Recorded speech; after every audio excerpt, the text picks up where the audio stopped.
R Mandya. ಗುರು ಪೂರ್ಣಿಮೆಯ ಪ್ರಯುಕ್ತ ಶ್ರೀ ಗುರು ರಾಯರ ದರ್ಶನ ಪಡೆಯಲು ಸಹಸ್ರಾರು ಭಕ್ತರ ಆಗಮನ. ಬೆಂಗಳೂರು ಜಯನಗರ 5ನೇ ಬಡಾವಣೆಯ ನಂಜನಗೂಡು ಶ್ರೀ ರಾಘವೇಂದ್ರ ಸ್ವಾಮಿಗಳ ಮಠದಲ್ಲಿ ಪರಮಪೂಜ್ಯ ಶ್ರೀ ಶ್ರೀ ಸುಬುಧೇಂದ್ರ ತೀರ್ಥ ಪಾದಂಗಳವರ ಆದೇಶದಂತೆ ಶ್ರೀ ಮಠದ ಹಿರಿಯ ವ್ಯವಸ್ಥಾಪಕರಾದ ಶ್ರೀ ಆರ್ ಕೆ ವೆಂಕಟಾದ್ರಿಚಾರ್ಯರ ನೇತೃತ್ವದಲ್ಲಿ ಗುರುಪೂರ್ಣಿಮೆಯ ಪ್ರಯುಕ್ತ ವಿಶೇಷ ಕಾರ್ಯಕ್ರಮಗಳು ಏರ್ಪಡಿಸಿತು. ಬೆಳಗ್ಗೆ ಪಂಚಾಮೃತ ಅಭಿಷೇಕ, ವಿಶೇಷ ಅಲಂಕಾರ, ಶ್ರೀ ಸತ್ಯನಾರಾಯಣ ಪೂಜೆ, ಮಹಾಮಂಗಳಾರತಿ, ಅನ್ನದಾನ ಸೇವೆಗಳು ಜರುಗಿದವು.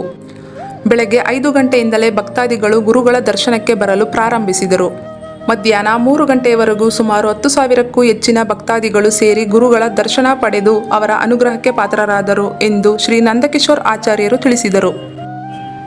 ಗುರುಗಳ ದರ್ಶನಕ್ಕೆ ಆಗಮಿಸಿದ ಭಕ್ತರ ಕ್ಷೇಮಕ್ಕಾಗಿ ಸ್ವಪ್ರೇರಣೆಯಿಂದ ಜಯನಗರದ ಪೊಲೀಸ್ ಸಿಬ್ಬಂದಿ ಹಾಗೂ ಜೆಪಿ ನಗರದ ಪೊಲೀಸ್ ಸಿಬ್ಬಂದಿ ವರ್ಗದವರು ಕೂಡ ಆಗಮಿಸಿ ಶ್ರೀ ಮಠದ ಸಹಕಾರದೊಂದಿಗೆ ಶ್ರೀ ಗುರು ರಾಯರ ಸೇವೆಯಲ್ಲಿ ಭಾಗವಹಿಸಿ ಭಕ್ತರಿಗೂ ಗಣ್ಯರಿಗೂ ಸರದಿ ಸಾಲಿನಲ್ಲಿ ಬರುವುದಕ್ಕಾಗಿ ಅಚ್ಚುಕಟ್ಟಾದ ವ್ಯವಸ್ಥೆಯನ್ನು ಮಾಡಲಾಗಿದ್ದು, ಎಲ್ಲ ಭಕ್ತರೂ ಕೂಡ ಸಹಕರಿಸಿ ರಾಯರ ದರ್ಶನ ಪಡೆದರು.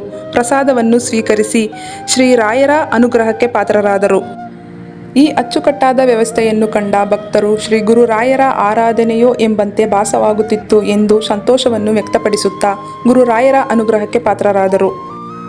ಈ ಸಂದರ್ಭದಲ್ಲಿ ಗಣ್ಯರ ಆಗಮನ, ಮಾಜಿ ಪ್ರಧಾನಿ ಎಚ್ ಡಿ ದೇವೇಗೌಡರ ಮಗ ಶ್ರೀ ಎಚ್ ಡಿ ರೇವಣ್ಣ, ಚಲನಚಿತ್ರ ಕಲಾವಿದರುಗಳಾದ ಶ್ರೀ ದೀಪಕ್, ಶ್ರೀ ಕಿರಣ್ ಆರ್ಯನ್ ಮುಂತಾದ ಗಣ್ಯರು ಗುರುಗಳ ದರ್ಶನ ಪಡೆದರು.